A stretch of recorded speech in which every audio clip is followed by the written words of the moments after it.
আপনারাই বলেন এরকম সুন্দর চিংড়ি কাটি কার না খেতে মনে চায়? আর লাউটা যদি হয় মিষ্টি তাহলে তো কথাই নাই। আর দেখেন এই সুন্দর চিংড়ি দিয়ে কিন্তু লাউ রান্না হবে। প্রথমে আমরা এই মিষ্টি লাউগুলো ভালো করে কেটে নেব। কাটা ধোয়া ভালো করে হয়ে গেলে কিন্তু 2-3টা পেঁয়াজ দিলেই হয়ে যাবে। পেঁয়াজগুলো ভালো করে কেটে নেব।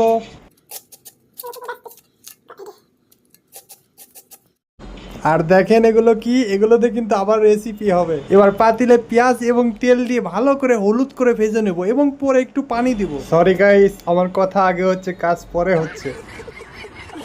ওকে, এবার পানি দেওয়া শেষ। এবার দিতে হবে লবণ, হলুদ, মরিচ, ধনে গুঁড়া। আর এগুলো কি আপনারা দেখে নেন, কারণ আমি তো রান্না করতেছি না, আমার মা রান্না করতেছে। আদা রসুন বাটা আর চলে আসছে আসল জিনিস, দিয়ে দিল। মশলাগুলো সব একত্র হয়ে গেলে কিন্তু এর মধ্যে মিষ্টি লাউ দেওয়া হবে। লাউ ঢালা শেষ। এবার ঢাকনা দিয়ে ঢেকে দিয়ে ভালো করে রান্না করলে কিছুক্ষণ পর কিন্তু লাউগুলো গলে যাবে।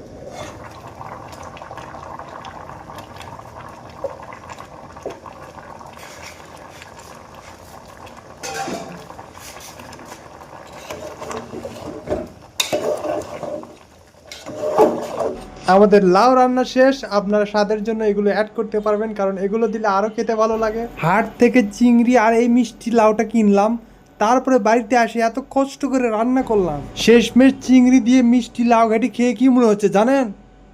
আরো খাবো।